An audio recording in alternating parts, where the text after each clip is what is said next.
Reka tuguhe ikaze twizere kumeze neza cyane. Uyu munsi reka tukujyane rero mu rubanza rwa Prince Kid, urubanza rwabereye mu muhezo nyuma yo gusaba ko yaburanira mu ruhame, ariko ubushinjacyaha ndetse n'ubuyobozi bw'urukiko bwaba bwemeje ko agomba kuburanira mu muhezo mu gihe we yasabaga yuko ashaka kuburanira mu ruhame, ariko ntabwo byaje kumukundira. Byari bimeze bite? Amakuru ahari ni ayahe? Gusa yakomeje avuga yuko ibyo aregwa byose byashyizwe ku karubanda, atiyumvisha impamvu abandi bamushinja cyangwa se abandi bari muri rubanza bahawe kode, aho yakomeje gusobanura ko mu bantu bose bari muri rubanza ari we wenyine utarahawe kode, ndetse n'abaje kumva urubanza bazi icyo aregwa, ndetse akaba yongeye gusaba yuko urubanza rwe rwashyirwa mu ruhame maze akaburana abantu bose bahari ndetse n'ababyeyi b'abana bavuga yuko yaba yarasambanyije bahari, maze bakumva mu by'ukuri akarengane yaba yarakorewe nk'uko yabivuze. Nibyo rero ngiye kugarukaho, bimwe rero byagiye bivugwa ndetse bikagarukwaho muri uru rubanza, ni ukuba nyine uyu mugabo n'ubundi yaragiye ashinjwa gufata ku ngufu ndetse no gusambanya ku gahato abakobwa bari muri Miss Rwanda. Ibi rero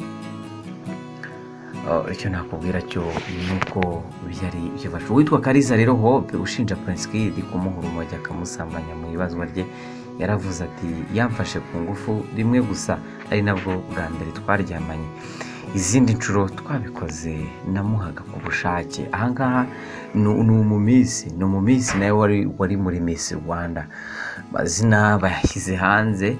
Hope bivugwa ko kandi atashaka gushinja Prince Kid ko ahubwo yatewe ubwoba na Miss Mutesi Jolly wamubwiye ko nadakora ibyo amutegetse byose azamutanga agafungwa, kuko yari azi amakuru y'uko uyu Hope yakuyemo inda mu buryo butemewe n'amategeko. Bivugwa ko Miss Mutesi Jolly ariwe mastermind w'iyo operation yose, yize umushinga igihe kinini, yashatse guhirika Prince Kid mu gihe cyashize, gusa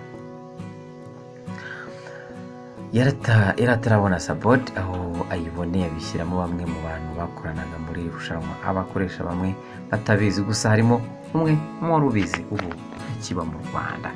Amajwi mwumvishe ya Muheto na Prince Kid nta ruhare rutaziguye Muheto yagize mu ifatwa ryayo. Bivugwa ko yakoreshejwe na Jolly, ariko Muheto atarazi icyo Jolly ashaka kuyakoresha, kuko umunsi amajwi afatwa Mutesi Jolly yari yabonanye na Muheto mu gitondo cy'uwo munsi. Bivugwa ko kandi ko uwashize hanze ariya majwi mwumvise ubu atakibarizwa mu Rwanda, yari ashinzwe media communication muri Miss Rwanda. Si amajwi gusa kuko Jolly yatse Muheto, bivugwa ko ubwo bari muri hoteli Cleo Karongi, Muheto Kid na photographer bagiye guhura na guverineri ku wa 4 2022 z'ukwa kane mu ijoro rya mbere y'itariki ahagana saa 7 z'ijoro. Mutesi Jolly yasabye Muheto kumuyifoto screen za message zose ari kujyana na Prince Kid. Ibi Muheto yari bimuhaye, ariko still ntiyarazi icyo Jolly ashaka kubikoresha, kuko yamufataga nka manager.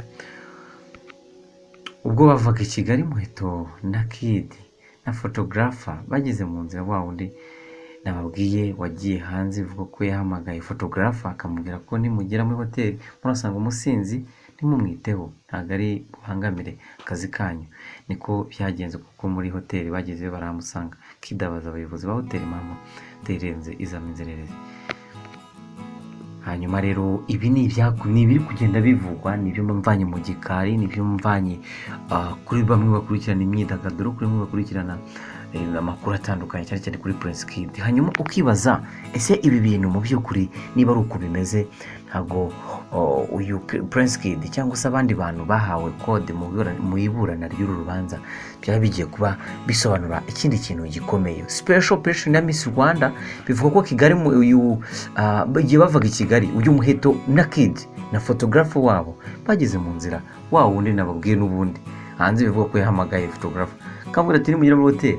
Ibintu by'umuntu yabyibazaho. So uri kubyumva ute? Tubwire wowe unyuze muri comment ubitubwire byose. Ikaze akamubwira ngo kora subscribe, ndakwinginze kora subscribe, unasharinga iyi nkuru kugira ngo byinshi bimenyekane.